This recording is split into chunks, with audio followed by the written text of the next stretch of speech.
നമുക്ക് നോക്കാം, നമുക്ക് പരിശോധിക്കാം.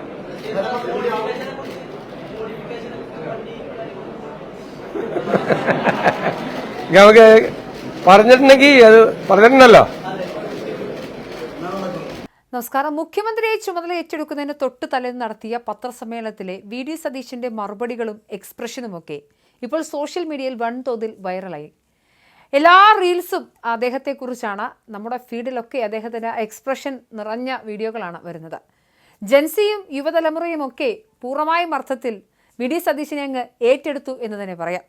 പല ആളുകളും ആ എക്സ്പ്രഷൻ വെച്ച് വീഡിയോകൾ ഉണ്ടാക്കുന്നു. ഞങ്ങൾക്ക് രാഷ്ട്രീയത്തിൽ താല്പര്യമില്ല, പക്ഷേ ഞങ്ങൾക്ക് CM ആയി ഇദ്ദേഹത്തെ കിട്ടിയപ്പോൾ ഞങ്ങൾ രാഷ്ട്രീയം ശ്രദ്ധിക്കാൻ തുടങ്ങി എന്ന് പറയുന്നതടക്കമുള്ള നിരവധി വീഡിയോകളാണ് നമ്മുടെ മുന്നിലേക്ക് വന്നത്.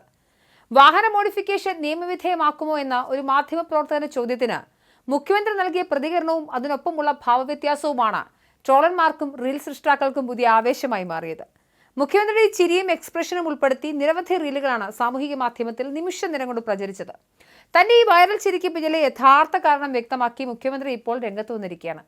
ഒരു പയ്യനാണ് തന്നോട് ആ ചോദ്യം ചോദിച്ചതെന്നും അവന്റെ മുഖവും ഭാവവും കണ്ടപ്പോൾ ഉള്ളിൽ തോന്നിയ വാത്സല്യം കൊണ്ടാണ് അങ്ങനെ ഒരു കുസൃതി ചിരിച്ചതെന്നും അദ്ദേഹം പറഞ്ഞു.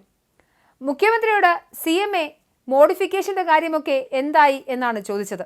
അതായത് UDF അധികാരത്തിലേറിയാൽ വാഹന മോഡിഫിക്കേഷന് ഇപ്പോൾ ഏർപ്പെടുത്തിയിരിക്കുന്ന കടുത്ത നിയന്ത്രണങ്ങൾ മാറ്റുമെന്നുള്ളത് അവരുടെ പ്രഖ്യാപനമായിരുന്നു. ആ ചോദ്യം മുഖ്യമന്ത്രി ആയ ഘട്ടത്തിൽ ചോദിച്ചപ്പോൾ പേടിക്കേണ്ട, നമുക്ക് ശരിയാക്കാം, ധൈര്യമായിട്ടിരിക്കുന്ന രീതിയിൽ ചെറുപ്പക്കാരുടെ ആഗ്രഹത്തിൽ നൽകിയൊരു പിന്തുണയായിരുന്നു അത്. സ്വന്തം മക്കളോട് കാണിക്കുന്ന അതേ വാത്സല്യത്തോടെയാണ് താൻ പ്രതികരിച്ചതെന്നും പൂക്കി റീലുകൾ എന്ന് വിശേഷിപ്പിക്കപ്പെടുന്ന ഇത്തരം റീലുകൾ രാത്രി മകൾ തന്നെയാണ് തനിക്ക് കാണിച്ചു തന്നെന്നും വി ഡി സതീശൻ ചിരിയോടെ കൂട്ടിച്ചേർത്തു. കേരളത്തിന്റെ പരമ്പരാഗത രാഷ്ട്രീയ രീതികളെയും നിലവിലുള്ള സമവാക്യങ്ങളെയും ഒക്കെ പാടെ തിരുത്തി കുറിച്ചുകൊണ്ടാണ് വി ഡി സതീശൻ ചരിത്ര താളുകളിൽ പുതിയൊരു അധ്യായം രചിച്ച് കേരളത്തിന്റെ മുഖ്യമന്ത്രിയായത്. അദ്ദേഹത്തിന്റെ ജനപ്രീതി അല്ലെങ്കിൽ ജനകീയമായ രീതികളൊക്കെ തന്നെ ഇപ്പോൾ യുവതലമുറയും ഏറ്റെടുക്കുന്നതാണ് നമ്മൾക്ക് മനസ്സിലാക്കേണ്ടത്.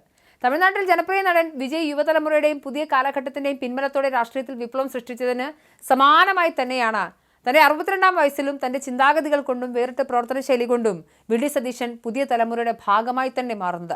അദ്ദേഹത്തിന് പുതുതലമുറയും ഇത്രയുമധികം ആത്മബന്ധം സ്ഥാപിക്കാൻ കഴിഞ്ഞത് അതെടുത്തു പറയേണ്ട ഒരു കാര്യം തന്നെയാണ്. മറ്റേതെങ്കിലും ഒരു കോൺഗ്രസ് നേതാവ് സമീപകാല ചരിത്രത്തിൽ അങ്ങനെ പുതുതലമുറയുടെ ഒരു ഭാഗമായിട്ടുണ്ടോ എന്നൊരു ചോദ്യം തന്നെ ഉണ്ടാകും.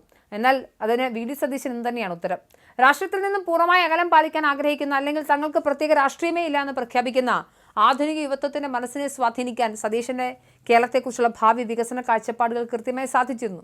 യുവാക്കൾ നിയന്ത്രിക്കുന്ന മുൻനിര ഡിജിറ്റൽ മാധ്യമങ്ങളിലെ അഭിമുഖങ്ങളിൽ യാതൊരുവിധ മടിയുമില്ലാതെ പങ്കെടുക്കാനും അതിലൂടെ തന്റെ ആശയങ്ങൾ സോഷ്യൽ മീഡിയയിൽ തരംഗമാക്കാനും അദ്ദേഹത്തിന് കഴിഞ്ഞു.